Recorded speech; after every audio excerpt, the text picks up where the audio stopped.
Somalia sets up national payment system as it rebuilds country. Somalia is struggling to rebuild after 20 years of civil war, and it's still battling an insurgency by al-Shabaab.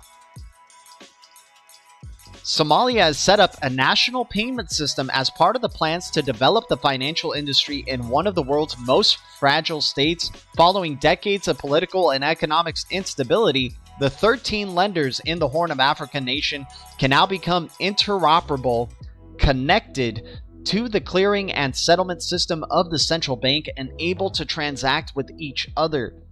Central Bank of Somalia governor said in an interview, the system will facilitate transactions between vendors and their customers more efficiently. Somalia is struggling to rebuild after 20 years of civil war and is still battling an insurgency by al-Shabaab, an al-Qaeda affiliate. The government last year secured a debt relief deal with the World Bank and the International Monetary Fund as it sought to return to the global financial system. The authorities are now in talks with lenders who aren't part of the Paris Club, an informal group of mostly rich Western government creditors, to potentially further reduce the nation's liabilities that stood at $4.5 billion in June.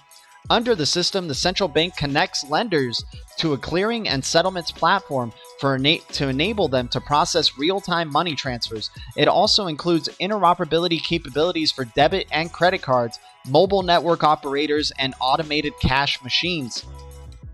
A central payment system bodes well for the nation's financial sector after recent developments, including the launch of Visa Card in July by International Bank of Somalia. The central bank also issued the first mobile phone-based financial services licenses to Hormuz Telecom and is looking to print new Somali shilling notes. Currently, Somalia uses mostly in US dollars because of widespread counterfeit local currency, while the few genuine notes in circulation are old and dirty. With the government yet to print new bills, transactions of everything from big ticket projects to buying a cup of tea are done in dollars via hard cash, banks, or mobile money. The payment system will enable more financial inclusion in a secure and safe manner. The impact on the economy will be unprecedented. It will boost trade and business. Somalia's economy will likely expand 2.9% this year, in line with the IMF's forecast, according to Abdullahi. Sorry guys, I didn't mean to butcher that name. Livestock sales, telecommunication, and remittances from Somalis working outside the country will spur economic growth, he said. Guys, this is great news about the journey of being able to bank the unbanked, allow financial inclusion of the people who are able to have access to a cell phone but not have access to financial services. And now you're seeing the International Bank of Somalia taking that step in that direction to allow for financial services to hopefully counteract the anti-money laundering and all the fraud that's going on with their current currency, and by bringing it to the digital platform to make payments maybe more contactless, letting people use their mobile phones and have access to the central bank, have access to a real-time payment system, could be very significant for this country and really help boost economic growth.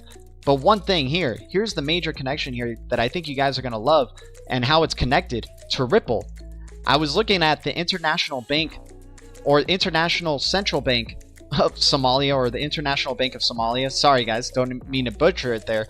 But back in the day, in October of 2016, David Birch on making blockchain real, and look it's right there.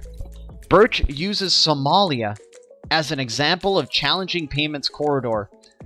Back in 2016, Ripple talking about Somalia, and now we're on the advent of real-time payments, facilitating transactions that are interoperable and connected to clearing settlement systems of the central bank for the people. And David Birch right here talking about Somalia. So let's get into this Ripple insights. Distributed ledger systems have potentially far-reaching consequences for global settlement solutions and beyond, specifically for cost reasons. For example, in the UK, one of the main remittance corridors is Somalia.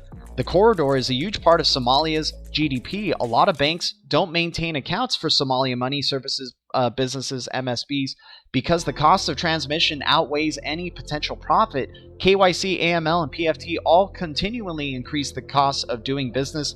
DLT could bring the procedural costs down and make the low value payments worthwhile in places like Somalia. I believe the long-term impact of solutions like Ripple will be felt in much more than processing payments, especially as it relates to how identities are handled. Immutable data stored and shared ledgers could one day govern KYC data, even ticketing or tracking high-value individually identified goods such as wine, diamonds, or art.